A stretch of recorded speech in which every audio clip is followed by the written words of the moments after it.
Hello and good morning, good afternoon, whatever time it is where you are, wherever you may be. I hope you are having a wonderful day. My name's Aidan.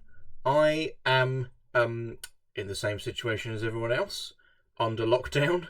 But isn't the weather beautiful today? There's so much to be thankful for, even in this very difficult time. I'm actually meant to be training as a teacher at the moment. Obviously, all the schools are closed, so I haven't got uh, the usual constraints on my time that I would do usually. So, in this time, I thought, how can I use my time best? What can I do? I've started doing hobbies and things that I wouldn't normally do. This morning, I went into the shed, which we're clearing out. It seems like everyone's having a clear out this time of year anyway, but this old bike was there. Lovely old thing, but really rusty, old-fashioned kind of thing, not very sporty. I looked at it, and to be honest, I thought it's probably not going to work. It's not going to do anything for me. But I got it out, managed to pump it up, the tyres that is, managed to get it in working order, and actually something that was really old and rusty managed to give me good exercise and good fun out on a really beautiful day that we've got outside. Recently, I've been considering that perhaps the way that our culture views the Bible is a little bit like that. We might often see it as something old, ancient, in fact, something that is useless, something that isn't going to do anything for us in our day-to-day lives, especially not right now. But I want to examine that because I feel, personally for me, and I've seen it in the lives of others, the Bible has been really relevant, really alive, even today, after all these thousands of years after it was put together, that it is still relevant. And who's at the core of the Bible? Well, I don't think you have to be a churchgoer or a Christian or a bishop or a vicar to know that Jesus is the main character. So, as you can see, I'm focusing on what is called the Gospel of John, which is in the New Testament, so the kind of second half of the Bible, and the first four chunks within that are basically just four blokes giving their eyewitness accounts of who this Jesus fella was. So John is the fourth one. He is sometimes referred to as the one who Jesus loved. So he and others are identified that he was a really close friend of Jesus. So perfect kind of bloke to tell us about who this guy is, to expose him as to who he really is or what he really was, and to share how he viewed the truth to be in this instance. So, first of all, if you want to follow on, I am going to bring up the different sentences of this Gospel of John on the screen. But if you want to follow along, I'm going to suggest a couple of ways you can do that. Here's a great website, BibleGateway.com, and if you wanted to follow on today, simply go in the search bar, type John and 1, because we're going to start with the first chapter. Press enter, nice and easy, comes up there, and you've got everything that you would need to read at that point there. The other alternative, you could download this YouVersion, the Bible app. You can get it on the phone, or this is the PC version, and you'd want to scroll down until you find, there it is, Matthew, Mark, Luke, and then John. Tap on that, number 1, and it will come up nice and easy there. So that is if you want to follow on. Very straightforward, but as I say, I'm going to be bringing up the sentences on the screen anyway, so you can just follow on like that. So, I want to set the scene. This bloke, John, good friend of Jesus. However, he ends up in this place, Patmos. Now I'm going to zoom out and show you exactly where that is. It is, in modern day terms, just off the coast of Turkey. There. So it's a very small, very insignificant island off the coast of Turkey. At the time, it was sort of part of Greece, taken over by the Roman Empire. And you can see, if I zoom out a bit further, it's actually quite away from Jerusalem over here, where Jesus would have lived and walked around, and all the quite a lot of the events that John is going to describe are actually in Jerusalem. Now, the reason he's ended up there, and he's decided to write this short book from that place there, is he is a prisoner. He's ended up being a prisoner because Christianity, after Jesus lived and died, and then people are claiming that Jesus actually rose again and ascended to heaven and did all these other miracles, that belief starts spreading all through this part of the Mediterranean. And John, being a good friend of Jesus, being the one spreading all the news about this, is convicted because Christianity becomes outlawed quite soon after, pretty much imminently after it starts to spread. Everyone hates Christians. Everyone wants to see that strange religion die out before it can spread. And Patmos, that tiny little insignificant island, which I'm sure now is a wonderful holiday resort, was, under the Roman Empire, devoted to be, in fact, a prison island. So, here is the scene. John has written this book in about 90 AD, so we talk about approximately 60 years after the events of Jesus. And his miracles, and we often call it his ministry, and this is the political situation. We have the Roman Empire, they're pretty much at their peak at this stage. They've just conquered Britannia, so their empire goes all the way from the Scottish border up in the northwest, all the way down to Egypt in the southeast. Nearly all of Europe is under their control. All of the Mediterranean Ocean is ruled by them. All its different lands, all its different islands, are all under this one emperor. This Roman Empire is control of most of the known world at that time, in fact. And it was in this environment that this news about Jesus begins to spread. People get on boats, they take the news to different islands, to different cities all around the Mediterranean, and it is in this environment, and John is one of these people who spread the news, and he gets convicted and arrested, and he's basically in a labour camp for the rest of his life until he's a very old man. And later on in life, when he realises he can't talk to people face to face, so do you know what? He's going to write it down. And copies are going to be made of that, and they're going to spread all over this empire, and people in different places are going to read about it.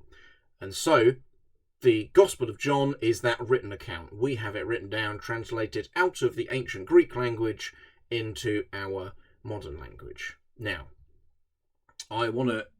Whoops. That appeared to be a little bit out of order. I'll just move that there. So, let's make that a little bit smaller as well. So, we have two men here on the screen. The guy on the left, sorry, that direction, is Heraclitus. Now, he is one of the many ancient Greek philosophers that were out there. Now, Roman religion and Roman philosophy is heavily based on the ancient Greeks that came before them. And this man is one of the blokes who had some very influential ideas. His ideas are very popular around the time that the other guy, John, is actually beginning to talk about Jesus. And Heraclitus, this ancient Greek man, had this word logos that he used to use, which means, I've got it here, the direct translation meaning word, but more specifically than that, it means divine order. In the same way that when I write something, let's say if I wrote a novel, or at the moment I'm writing essays for my course, because that's the only part that's continuing. When you write something, there is an order to it. We have grammar, we have sentence structure, we have spelling, we have punctuation. all these different things, and all those different things are necessary in order to make a coherent or a sentence or a paragraph or a story that makes sense. And Heraclitus used this word to explain that this is how he saw the universe. This is how he saw the world around us, with the sun, the sky, the beautiful bird song. All these things come together, and they are not just random. They're not just...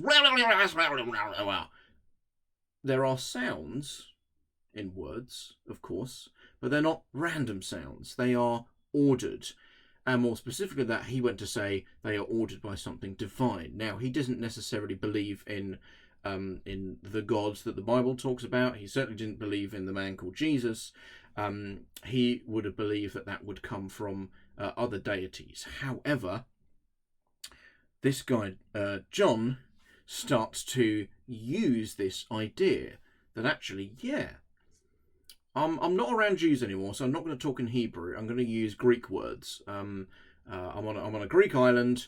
I'm going to use their language to explain who this Jesus guy is. And he starts by using this word, and uses it quite a lot, logos, which we can call divine order. So basically, whenever you see words in the modern English versions of the Bible that has the capital W, that is this word logos, divine order. So I just wanted to give that a bit of a summary to help us get into it. So let's jump in.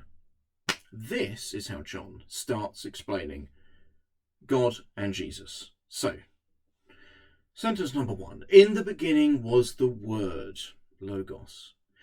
And the Word was with God, and the Word was God.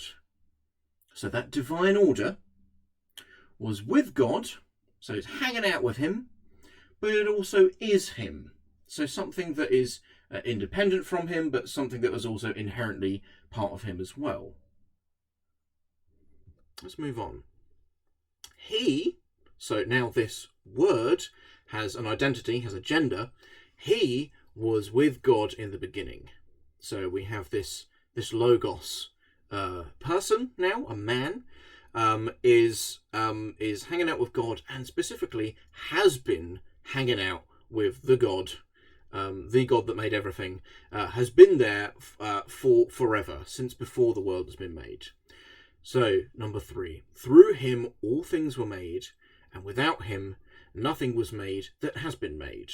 So he's pointing out that this logos, this word, was there, and actually the process of things being made in this divine order, he was actually an essential part of that. He's always been there, and without him nothing would have come together. So he was an essential part. Let's move on. So number 4, in him was life, and that life was the light of all mankind. So we're not just talking about rivers and mountains and rocks being made, but life. And not just plants and animals, but that life was the light of all mankind.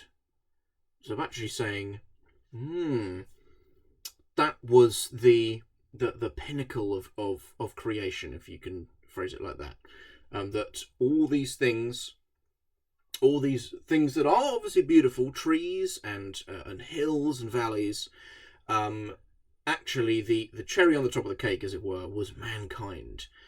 And actually he's gone one step further to use this idea of light. So if we look at verse 5, the light shines in the darkness, and the darkness has not overcome it.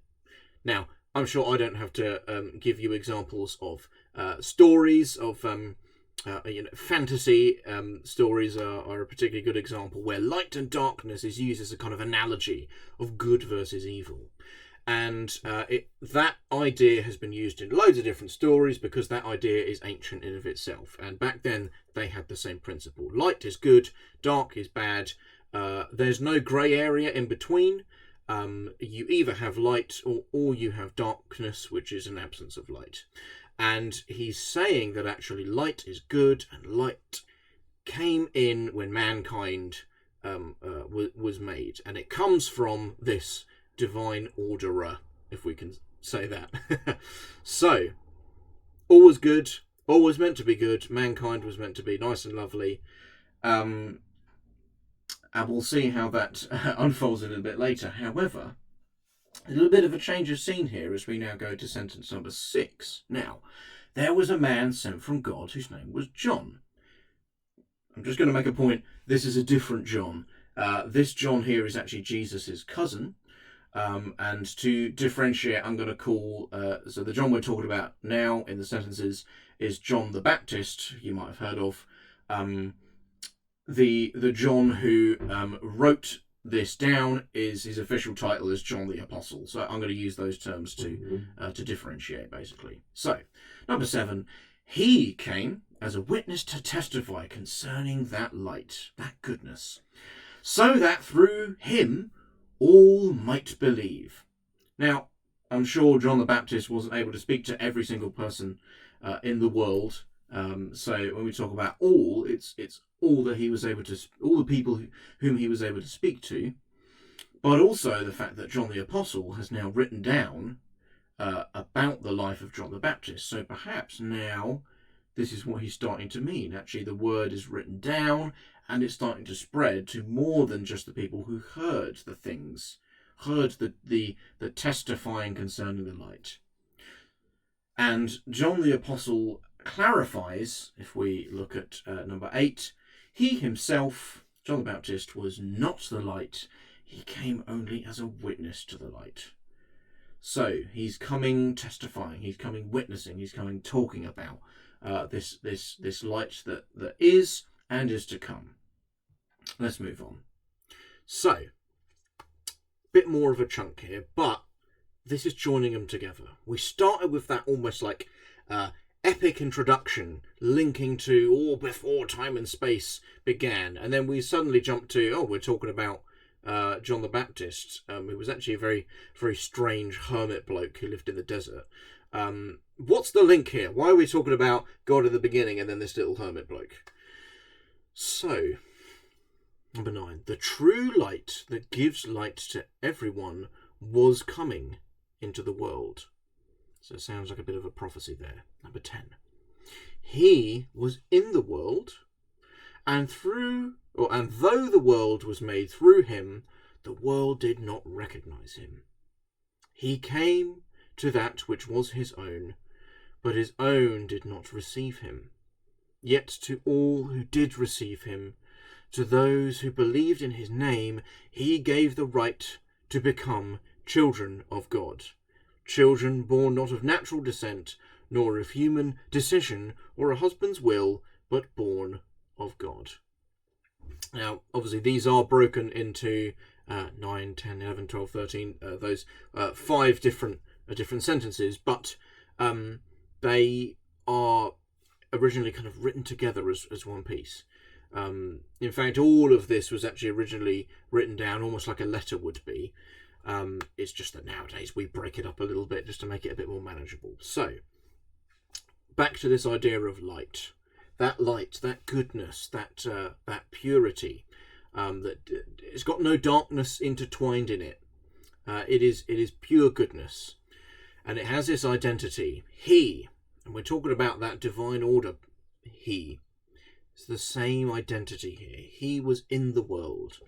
And remember, he it has made mankind, and is involved in the creation process in that way.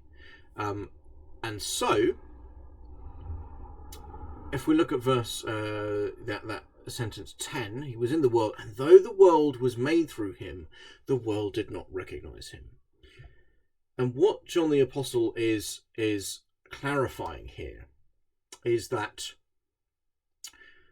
surely, if our world, if we as human beings had remained purely good in the way that we were always meant to be, if we were truly and inherently good people, then we would recognize when the maker of the physical world, but also the maker of good and evil, or how better to say it, the person who decided where the boundary between good and evil is, he who has decided what love really looks like, what gracefulness really is, what gentleness really looks like in the world. If he, this divine person, who's hanging out with God, so he's on par with God up there, comes down into the world and walks around amongst us. If we truly knew what goodness looked like, we'd recognise him as soon as we saw him. But John the Apostle is saying, actually, he came to that which he made. Number 11, he came to that which was his own, but his own did not receive him. We didn't recognise him, which means we are not inherently good. We were always meant to be, but something has changed. We've become inherently wrong, broken, evil, you could say. And part of that is certainly evident. We all kind of agree that there shouldn't be wars or starvation, and we kind of feel like we should have something better than viruses going around in the world. We feel like we should have peace, but we don't. The world is broken. Something has gone wrong. Of course, you could simply say, well, there is no God, but in that case, then all these things are just natural processes, and there's no emotion behind it. There is no true good and evil. Or in the words of Voldemort, there is no good and evil. There is only power, and that is very different to the philosophical, theological, this kind of truth that John the Apostle is trying to bring. That actually we were meant to be people who understood what good really was, so that when this divine orderer comes into the world, we recognise him. But we don't.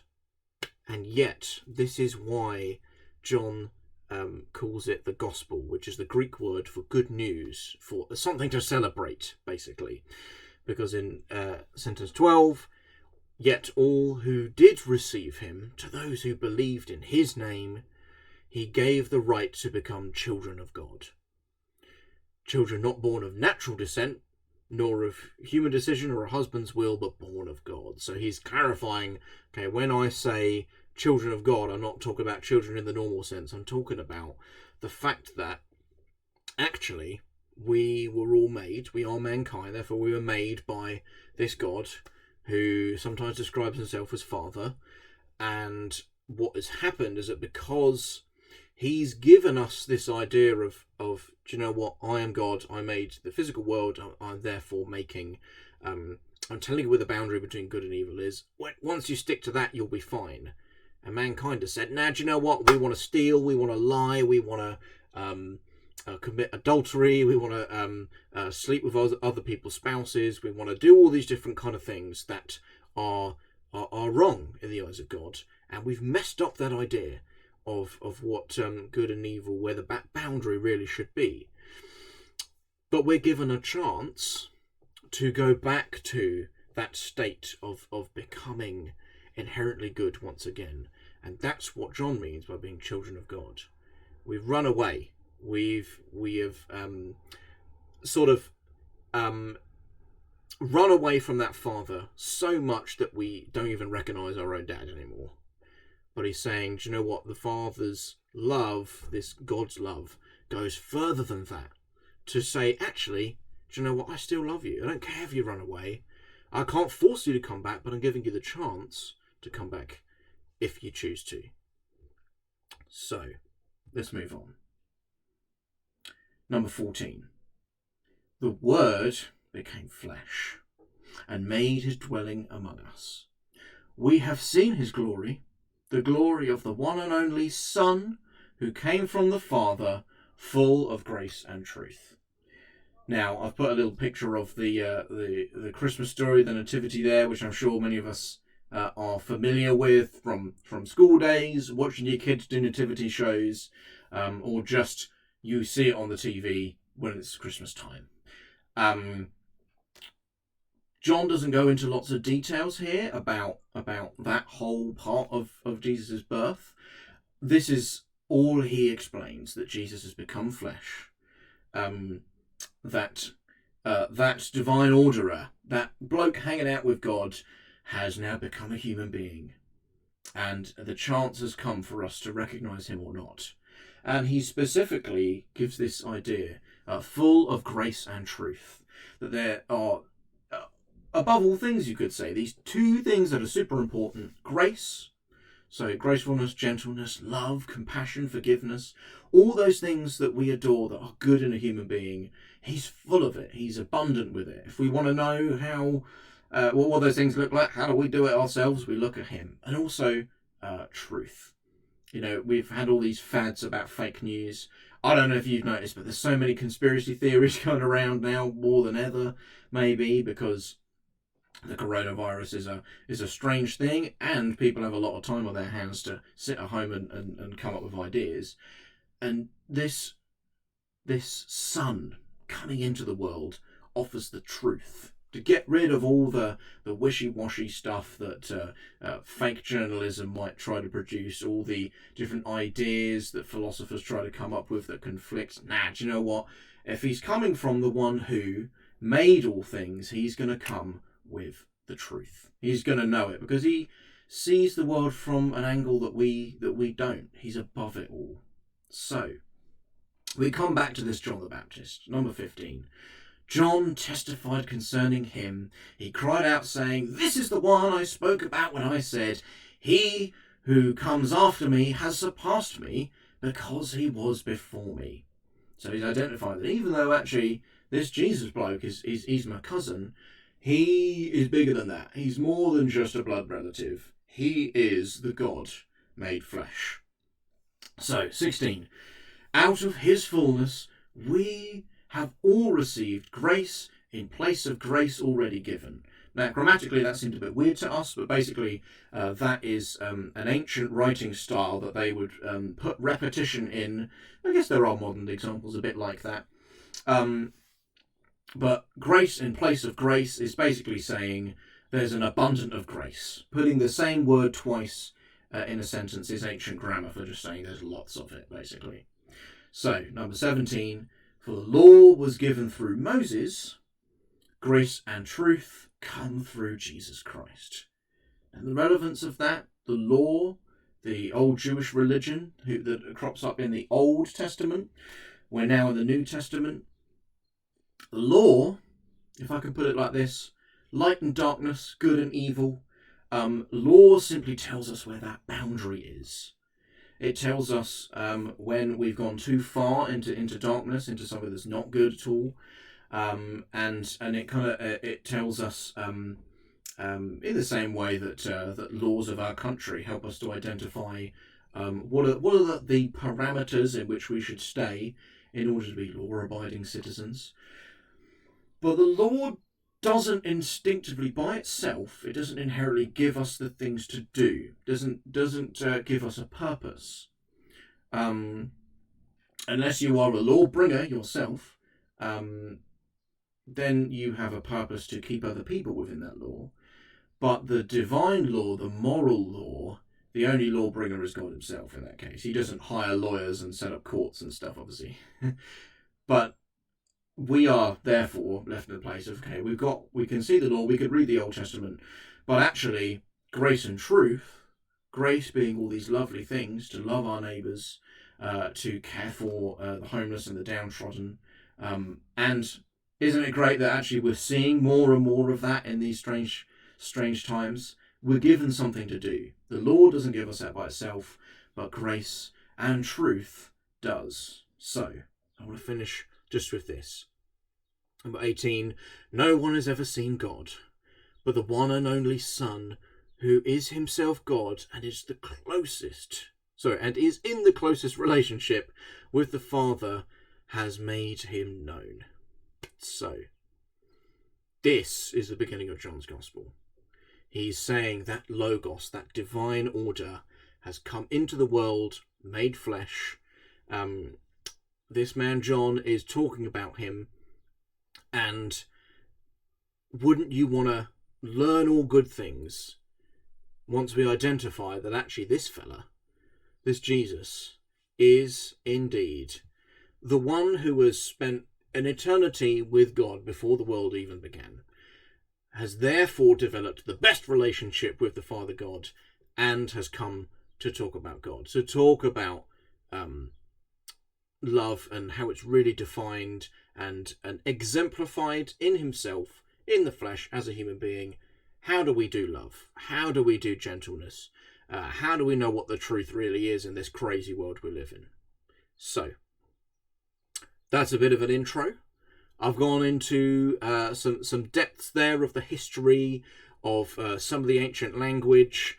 I've done that at the start because I feel like this first chunk of the story of Jesus from John the Apostle's perspective, this first bit has a lot of interesting nuances, you could say, important little tidbits that are useful to know for when we go into the rest of it. So, I hope you found that super useful. More videos are going to come soon, and if you have questions, comments, contributions, please, we want to keep the discussion going. There's plenty of stuff here that I wouldn't be able to cram into this this half hour. Loads of stuff that I'm sure you may have questions about. Keep them coming. Phrase it to us in the comment sections. If you have me on Facebook or whatever, send me private messages. More than happy to grapple with that. No matter how tough your questions are, we want to hear them. So, until the next video, I hope you have a wonderful time. Stay home, stay safe, keep supporting our NHS. Keep praying if that's something you do. Keep loving one another. Keep caring for family and friends, even if they are at a distance. So, until next time, goodbye. Have a wonderful day.